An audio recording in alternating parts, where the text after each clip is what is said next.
శ్రీ ఆంజనేయ జ్యోతిష్యాలయం హస్త సాముద్రికం ముఖ లక్షణములు ప్రశ్న శాస్త్రము జాతక చక్రము అన్ని రకాల సమస్యలు చెప్పబడును. G Nagasuresh Sharma, Shilparamam, back side, Siddiq Nagar, Madhapur, Hyderabad.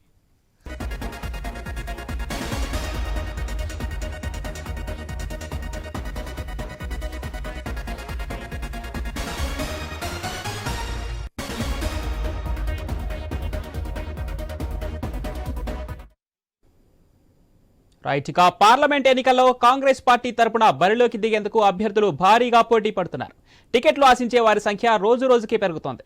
నిన్న ఒక్కరోజే 100 మంది టికెట్ల కోసం దరఖాస్తు చేసుకున్నారు. దీంతో ఇప్పటి వరకు అప్లై చేసుకున్న వారి సంఖ్య 140 దాటింది. టికెట్ల దరఖాస్తు గడువు నేటితో ముగియనుంది. ఈ నేపథ్యంలో ఈ సంఖ్య మరింత పెరిగే అవకాశం ఉంది.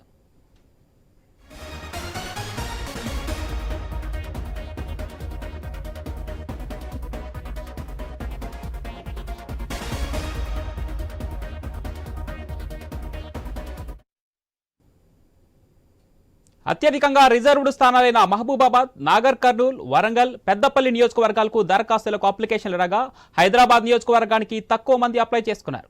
ఇక ఖమ్మం, మల్కాజ్గిరి, నల్గొండ స్థానాలకు భారీ డిమాండ్ ఏర్పడింది. ఇక్కడ కాంగ్రెస్ తప్పకుండా గెలుస్తుందని నమ్ముతున్న పలువురు నేతలు టికెట్ కోసం గట్టి ప్రయత్నాలు చేస్తున్నారు. కాంగ్రెస్ సీనియర్ నాయకుడు కె జానారెడ్డి పెద్ద కుమారుడు రఘువీర్ రెడ్డికి నల్గొండ టికెట్ కోసం అప్లై చేసుకున్నారు. ఇక ఆయన తమ్ముడు ఎమ్మెల్యే జైవీర్ రెడ్డి గాంధీ భవన్కు వచ్చి ఆయన తరపున దరఖాస్తు సమర్పించారు.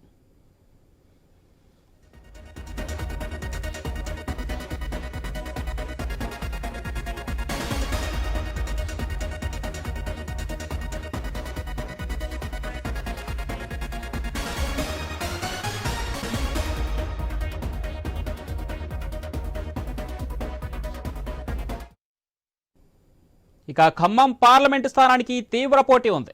ఖమ్మం టికెట్ కోరుతూ మంత్రి పొంగులేటి శ్రీనివాసరెడ్డి సోదరుడు ప్రసాద్ రెడ్డి తరపున ఆయన అనుచరులు దరఖాస్తు అందజేశారు. ఖమ్మంలో పోటీకి మాజీ ఎంపీ విహెచ్, ఉప ముఖ్యమంత్రి బట్టి సతీమణి నందిని ఇప్పటికే దరఖాస్తులు సమర్పించారు. ఇక ఇదే టికెట్ కావాలని మాజీ మంత్రి రేణుకా చౌదరి కూడా పట్టుబడుతున్నారు. మరోవైపు ఖమ్మం నుంచే కాంగ్రెస్ అగ్రనాయకురాలు సోనియా గాంధీని బరిలోకి దింపాలని పార్టీ యోచిస్తుంది. దీనికి ఆమె ఓకే అంటే పరిస్థితి అంతా మారిపోతుంది.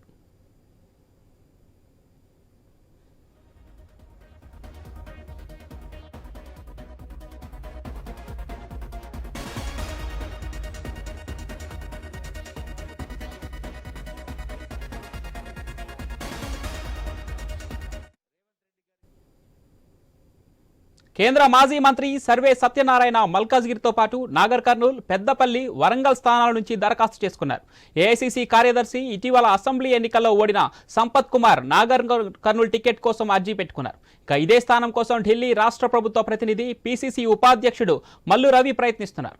మల్కాజ్గిరి స్థానం కోసం సినీ నిర్మాత బండ్ల గణేష్ సైతం దరఖాస్తు చేశారు.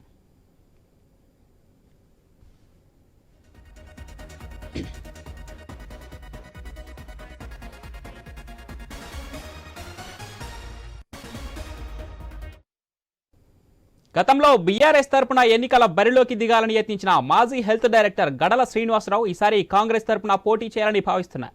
ఆయన ఖమ్మం, సికింద్రాబాద్ స్థానాల కోసం అప్లై చేసుకున్నారు. ఆయన అనుచరులు గాంధీ భవన్కు వచ్చి దరఖాస్తులు అందజేశారు. ఇక ఆయన గత బీఆర్ఎస్ ప్రభుత్వ హయాంలో ప్రజారోగ్య శాఖలో సంచాలకుడిగా పనిచేస్తూ ఆ పార్టీ తరపున అసెంబ్లీ ఎన్నికల్లో టికెట్ కోసం గట్టిగా ప్రయత్నాలు చేశారు. కేసీఆర్తో సన్నిహితంగా ఉండి వార్తలు నిలిచారు శ్రీనివాసరావు. ఇప్పుడు కాంగ్రెస్ తరపున లోక్సభ టికెట్ అడుగుతున్నారు. రైట్. ఇదే అంశానికి సంబంధించి మరింత సమాచారం మా స్పెషల్ కరెస్పాండెంట్ సునీల్ లైవ్ లో అందిస్తారు. ఎస్ సునీల్, డీటెయిల్స్ ఏంటి? కాంగ్రెస్ పార్టీ నుంచి ఎంపీ అభ్యర్థులుగా పోటీ చేసేందుకు చాలా మంది ఉత్సాహం చూపుతున్నారు. పార్టీలో పనిచేసే వాళ్ళే కాకుండా కొంతమంది రిటైర్డ్ ఉద్యోగులు, ప్రస్తుతం పనిచేస్తున్న వాళ్ళు కూడా దరఖాస్తులు చేసుకుంటున్నారు. ఇక సీనియర్ నేతలు ఉన్నటువంటి విహెచ్ ఖమ్మం నుంచి ఆయన దరఖాస్తు చేశారు. ఇక చాలా మంది ఇప్పటికే గాంధీ భవన్ కు వచ్చి వాళ్ళు దరఖాస్తులు అయితే చేసుకుంటున్నారు. మరోవైపు చూస్తే ఇక రిజర్వ్డ్ స్థానాలలో కాంగ్రెస్ పార్టీకి బాగా డిమాండ్ ఉంది. అక్కడి నుంచి అభ్యర్థులు చాలా మంది ఉత్సాహం చూపుతున్నారు. మహబూబాద్, వరంగల్ నుంచి పోటీ చేసేందుకు చాలా మంది అయితే దరఖాస్తు చేశారు. మహబూబాద్ ఎస్టీ నియోజకవర్గం, ఇక్కడ నుంచి ఇప్పటికే దాదాపు 12కు పైగా దరఖాస్తులు వచ్చాయని చెప్పేసి తెలుస్తుంది. వరంగల్ నుంచి కూడా చాలా మంది ఇప్పటికే అప్లై చేశారు. వరంగల్ నుంచి పోటీ చేస్తున్న వాళ్ళలో ఇప్పటికే కొంతమంది రిటైర్డ్ పోలీస్ ఆఫీసర్లు ఉన్నారు.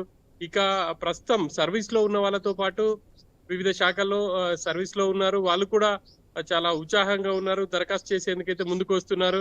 వరంగల్ డిస్ట్రిక్ట్ రిజిస్ట్రార్ గా ఉన్నటువంటి హరికోట్ల రవి ఆయన వరంగల్ నుంచి పోటీ చేసేందుకు ఇప్పటికే కాంగ్రెస్ అగ్రనేత సోనియా గాంధీని కలిశారు. ఆయన వరంగల్ నుంచి దరఖాస్తు చేసుకునే అవకాశం అయితే ఉంది. ఇక మహబూబాద్ నుంచి ఐపీఎస్ గా ఉన్నటువంటి అంటే పోలీస్ డిపార్ట్మెంట్ లో ఉన్నారు, ప్రస్తుతం సిఐడి లో పనిచేస్తున్నారు నాగరాజు. ఆయన కూడా కాంగ్రెస్ పార్టీ నుంచి పోటీ చేస్తానని చెప్పేసి చెప్తున్నారు. గాంధీ భవన్ లో దరఖాస్తు ఇచ్చే అవకాశం ఉంది. మరోవైపు ఇటు రెండు నియోజకవర్గాలకు సంబంధించి సికింద్రాబాద్ ఖమ్మం నుంచి గడల శ్రీనివాసరావు ఆయన గత ప్రభుత్వంలో హెల్త్ డైరెక్టర్ గా ఉన్నారు. కాంగ్రెస్ పార్టీ అధికారంలోకి రాగానే ఆయన్ని బదిలీ చేసింది. ప్రస్తుతం ఆయన దీర్ఘకాలిక సెలవులో ఉన్నారు. సెలవులో ఉండి ఆయన రాజకీయాల వైపు మొగ్గు చూపుతున్నారు. ఆయన అనుచరులు నిన్న గాంధీ భవన్ కు వచ్చి దరఖాస్తు కూడా ఇచ్చారు. ఆయన రెండు నియోజకవర్గాల్లో సంబంధించి ఆయన దరఖాస్తు చేశారు. గత అసెంబ్లీ ఎన్నికల్లో కూడా ఆయన కొత్తగూడెం టికెట్ బీఆర్ఎస్ నుంచి ఆశించారు.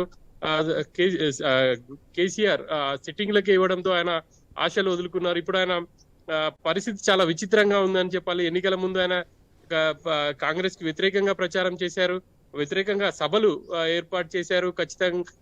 ఖచ్చితంగా మళ్ళీ బీఆర్ఎస్ వస్తుంది అన్నారు. కానీ పార్లమెంట్ ఎన్నికలు వచ్చేసరికి ఆయన కాంగ్రెస్ నుంచి బరిలోకి దిగేందుకైతే ఆసక్తి చూపుతున్నారు. అసలు ప్రభుత్వ ఉద్యోగులు వాళ్ళు ఉద్యోగానికి రాజీనామా చేయడం కానీ లేకపోతే విఆర్ఎస్ ఇచ్చిన వాళ్ళు చేస్తే బాగుంటుంది. కానీ ఉద్యోగంలో ఉండి కూడా ప్రస్తుతం సర్వీస్ లో చేస్తూ వాళ్ళు దరఖాస్తు చేసుకోవడం చూస్తుంటే ఒక విధంగా ఆశ్చర్యం అనిపిస్తుంది అని చెప్పేసి ఆశ్చర్యమే వేస్తుంది చాలా మందికి. మరి వీళ్ళకి సంబంధించి ప్రభుత్వం ఎటువంటి నిర్ణయం తీసుకుంటుంది? ఎందుకంటే ప్రభుత్వ ఉద్యోగులుగా ఉండి వాళ్ళు బాహాటంగా తాము రాజకీయాల్లోకి వస్తాము అని చెప్పేసి తమ సన్నిహితులతో ప్రకటించడం చూస్తుంటే మరి వీళ్ళపై ప్రభుత్వం కూడా ఒక చాలా చర్చ అయితే జరుగుతుంది. ప్రభుత్వం మరి వీళ్ళపై ఎటువంటి చర్య తీసుకుంటుంది అనేది చూడాలి.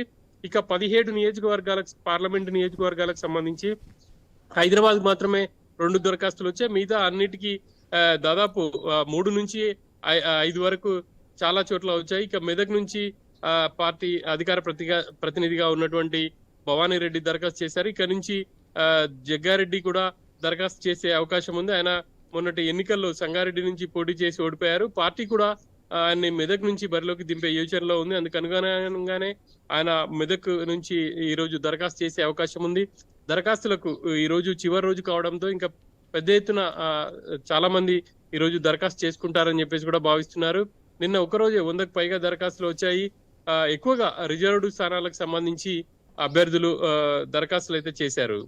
అయితే సునీల్, ఇప్పుడు ప్రత్యేకంగా ఖమ్మం గురించి మాట్లాడుకోవాలి మనం. ఖమ్మం నుంచి అంటే అనూహ్యంగా రేసులోకి వచ్చినటువంటి అంటే ఫామ్లో లేకపోయినప్పటికీ అంటే ఎప్పటి నుంచో కాంగ్రెస్లో ఉన్నా కూడా ఈ మధ్యకాలం ఎన్నికల్లో కూడా అంత యాక్టివ్ పాలిటిక్స్లో పాల్గొనలేదు రేణుకా చౌదరి గారు చూస్తే.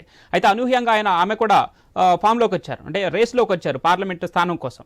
అయితే ఇప్పుడు ప్రజెంట్గా ఫామ్లో ఉన్నటువంటి పొంగులేటి శ్రీనివాసరెడ్డి తమ్ముడు ప్రసాద్ రెడ్డి కావచ్చు, లేదంటే మల్లుబట్టి విక్రమార్క సతీమణి నందిని గారు కావచ్చు, వీరిని కాదని రేణుకా చౌదరికి ఇచ్చే అవకాశాలు ఎంతవరకు ఉన్నాయి? రేణుకా చౌదరి గత ఎన్నికల్లో కూడా అంతకుముందు ఖమ్మం పార్లమెంట్ నుంచి పోటీ చేశారు. ఒకసారి విజయం కూడా సాధించారు. ఆ తర్వాత ఓడిపోయారు. ఒకనొక సందర్భంలో అక్కడ పొత్తులో భాగంగా సిపిఐకి కూడా కేటాయించారు. ఈ ఎన్నికల్లో ఆమె మళ్ళీ ఖమ్మం నుంచి పోటీ చేసేందుకు ఆసక్తి చూపుతున్నారు. మరోవైపు కాంగ్రెస్ అగ్రనాయకురాలు సోనియా గాంధీని తెలంగాణ నుంచి పోటీ చేయాలని చెప్పేసి ఇప్పటికే టీపీసీసీ తీర్మానం చేసి ఏఐసీసీకి పంపింది. ఏఐసీసీ నేతలతో కూడా మాట్లాడుతున్నారు. ఖచ్చితంగా ఈసారి తెలంగాణ నుంచి బరిలోకి దిగాలని. ఒకవేళ సోనియా బరిలోకి దిగితే ఖమ్మం లేకపోతే నల్గొండ, భువనగిరి ఈ 3 స్థానాల నుంచి దిగే అవకాశాలు ఉన్నట్టుగా తెలుస్తుంది. ఇక ఖమ్మం నుంచి ఇప్పటికే ఇటు బట్టి విక్రమార్క సతీమణి కావచ్చు, పొంగులేటి సోదరుడు రేణుకా చౌదరి కూడా ఆమె ఈ రోజు దరఖాస్తు చేసే అవకాశాలు అయితే కనిపిస్తున్నాయి. Right, thank you Sunil.